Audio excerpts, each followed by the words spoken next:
Eu estive com o presidente Lula ontem e fiquei assustado. Parece que ele está em modo avião, desconectado da realidade. Ele veio aqui em Minas, de certa maneira, se posar como o pai dos pobres e dizer que só ele e o Getúlio é que trabalharam pelos mais necessitados. Esse filme, nós brasileiros já vimos e não gostamos. Eu sei que a prosperidade é uma conquista de cada um de nós e não uma dádiva do governo, nem do presidente, nem de ninguém. E ele falou isso, gente, com uma plateia cheia de trabalhadores, de gestores, gente que sabe muito bem que para melhorar de vida é preciso ralar muito e não depender de favorecimento. Esse presidente modo avião talvez seja um motivo dele não se lembrar do desastre que foi o governo PT para o Brasil em 2015-16. O governo que provocou a maior crise, a maior recessão da história, que arruinou a vida de muita gente, provocou 3 milhões de desempregados. E aquela crise lá atrás foi criada com a mesma receita que ele está seguindo agora. Gastança, irresponsabilidade fiscal e a economia crescendo com anabolizante. E ele mandou a ex-presidente Dilma lá para a China, mas ela e a receita fracassada dela estão aqui no Brasil em vigor hoje.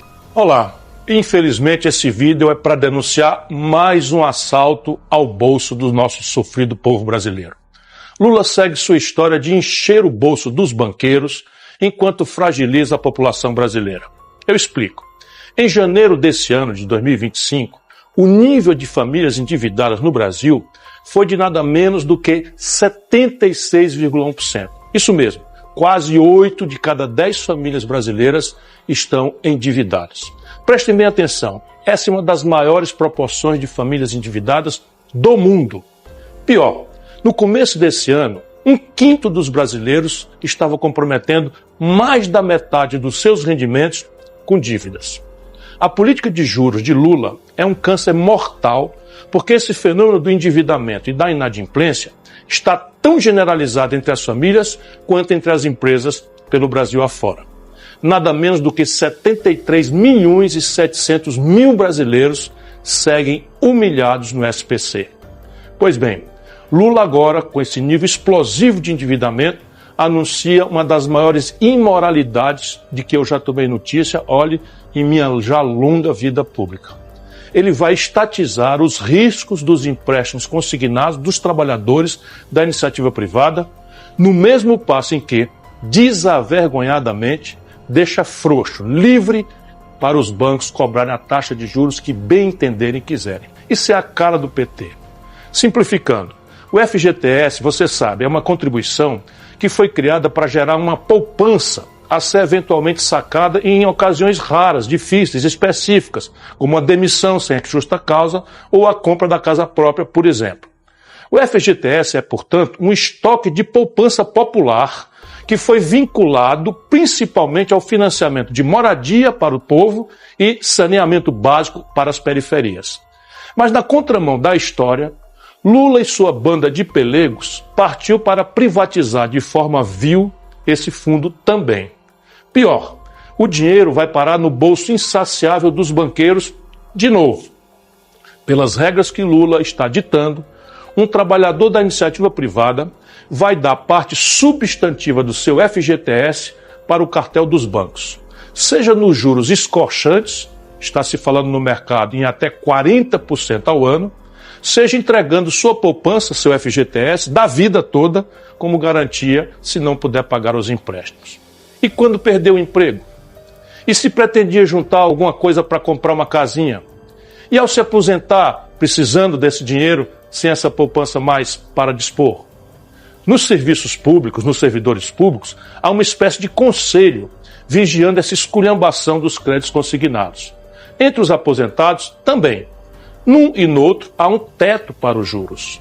Segundo o levantamento do PROCON de São Paulo, trabalhadores da iniciativa privada podem pagar mais do que o triplo da taxa de juros cobrada dos aposentados do INSS, que já é uma barbaridade. Para os aposentados, a taxa máxima de juros, barbaridade, para o consignado é de 1,8% ao mês. Isso dá quase 30% ao ano. o teto, portanto, permitido por lei. Mas para os trabalhadores das empresas privadas, a taxa pode chegar até, sente-se aí bem, 6,49% ao mês. Isso dá mais de 100% ao ano. Não existe nada parecido no mundo com esta selvageria de agiotagem agora oficializada pelo senhor Luiz Inácio Lula da Silva. Por que Lula está fazendo essa entrega tão vergonhosa? Por cima da mesa, o pretexto é expandir o crédito e o consumo.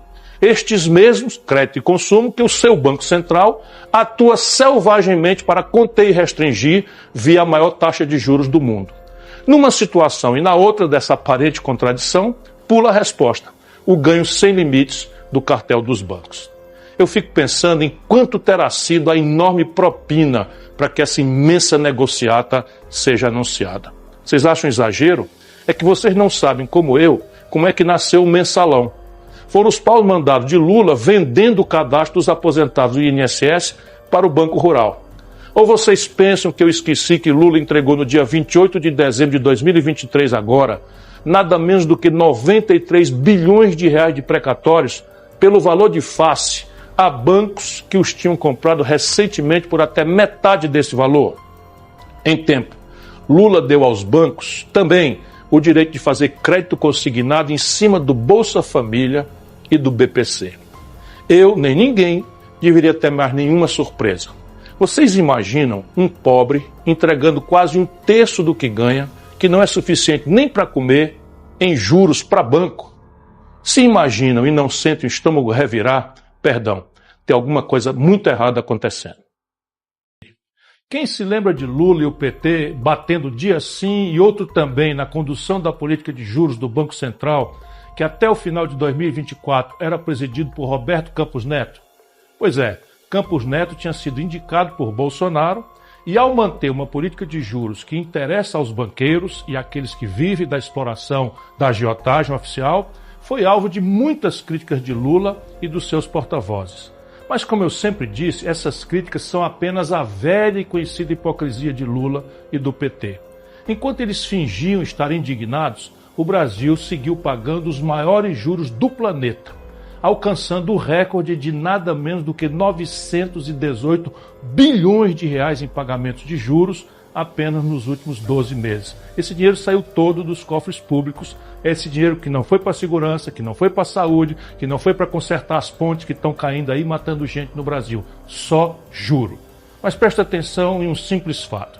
Na campanha de 2022, quando eu também fui candidato a presidente, eu fui muito claro ao dizer que no meu primeiro dia demitiria o presidente do Banco Central, indicado por Bolsonaro. Já Lula e o PT prometeram para o baronato que iam manter o doutor bolsonarista à frente do Banco Central. Muitas críticas vieram sobre mim, dizendo que não era possível demitir por conta da tal autonomia do Banco Central. Mas isso é uma grande mentira que todo mundo em Brasília e na Faria Lima de São Paulo já sabe. Lula poderia sim, a qualquer momento, ter demitido Campos Neto, caso considerasse que ele não estava cumprindo as metas corretas e os objetivos do Banco Central. Isso é o que diz, mesmo abusivamente, a Lei Complementar número 179 de 2021, que passou na calada da madrugada, numa votação secreta, ali virtual, em plena pandemia, para atender o suborno dos banqueiros. Essa lei, mesmo com esse defeito todo, permite que o presidente da República demita o presidente do Banco Central por, aspas, desempenho insuficiente. Isso poderia ser feito com a aprovação do Conselho Monetário Nacional e da simples maioria do Senado. Lula teve todas as ferramentas legais para agir, mas escolheu não fazê-lo. Mas pior, Lula indicou todos os nomes agora para a diretoria do Banco Central entre 2023 e 2024. E todos, sem nenhuma exceção, votaram em todas as reuniões do Copom que define a taxa básica de juros, a Selic, da mesma forma que Campos Neto, o bolsonarista que saiu. Ou seja, já estava claro que Lula e o PT são íntimos do setor financeiro brasileiro que tanto lucra nas costas do nosso povo. Mas Lula, apesar de todo o seu discurso, a sua retórica, nomeou Gabriel Galípolo para suceder Campos Neto. Uma curiosidade para quem quiser saber quem é Galípolo. De 2017 a 2021, ele foi nada menos do que presidente do Banco Fator, ou seja, mais um banqueiro, e esse Banco Fator é um banco que atua muito em parcerias público-privadas e privatizações. Foi ele quem liderou os estudos e o leilão de privatização da SEDAI, por exemplo, Companhia de Água e Esgoto do Rio de Janeiro. Mas Galípolo já demonstrou que continuará com a política de juros elevados, provavelmente aumentando ainda mais as taxas em 2025. 2 pancadas de 1 ponto cada uma já estão apalavradas na última ata que foi assinada por Galípolo. Já se está falando mesmo, vou repetir, em aumentar os juros para 15 pontos percentuais ao ano. Portanto, a manutenção dessa política não é apenas responsabilidade do Banco Central, mas uma escolha direta do governo presidido pelo presidente Lula. E os impactos dessa escolha são profundos para a economia real. Quando os juros ficam acima do lucro médio das empresas, a economia simplesmente para.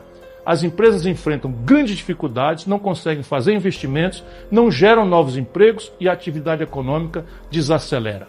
Atualmente, mais de 7 milhões de empresas estão com contas negativas, sendo que cerca de 6 milhões e 500 mil dessas empresas são micro e pequenas, aquelas que mais sofrem com a falta de crédito e com os altos custos financeiros.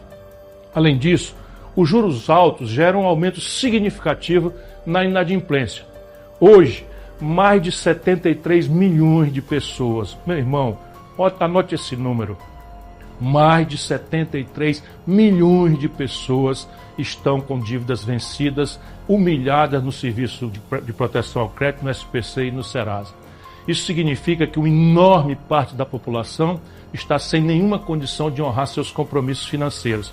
Cada um pensando que errou a mão porque errou no crédito. Não, é uma sequela grave dessa política malfadada de juros exorbitantes, que são os maiores juros do mundo. O que acaba levando a um ciclo de recessão, é o que eles estão encomendando, e diminui o poder de consumo das famílias.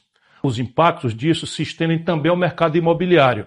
Com os juros elevados, muitas pessoas não conseguem mais pagar suas prestações do financiamento da casa própria, o que levou a uma onda de inadimplência no setor. Só nesse ano que acabou de 24, mais de 40 mil imóveis foram a leilão porque as pessoas não conseguiram arcar com as dívidas do seu financiamento. Isso demonstra o quão profundo e abrangente é a crise gerada pela política de juros altos. Ao adotar esse modelo de juros elevados, Lula escolheu priorizar os interesses dos agiotas, dos grandes bancos, em detrimento do crescimento da economia e do bem-estar da população. Ele não apenas manteve a política monetária de seu antecessor, mas a reforçou ao nomear Galípolo, que segue a mesma linha econômica, o mesmo modelo desastrado. Em resumo, a alta dos juros que estamos enfrentando agora e a que provavelmente enfrentaremos pro futuro próximo são necessariamente uma escolha clara de Lula. Ele tem o poder de mudar essa política, mas preferiu mantê-la, mentindo ao povo ao dizer que faria diferente. Essa pancada de mais 2 pontos percentuais vai também falir os cofres públicos. É uma tragédia e nós precisamos pôr em debate essa discussão.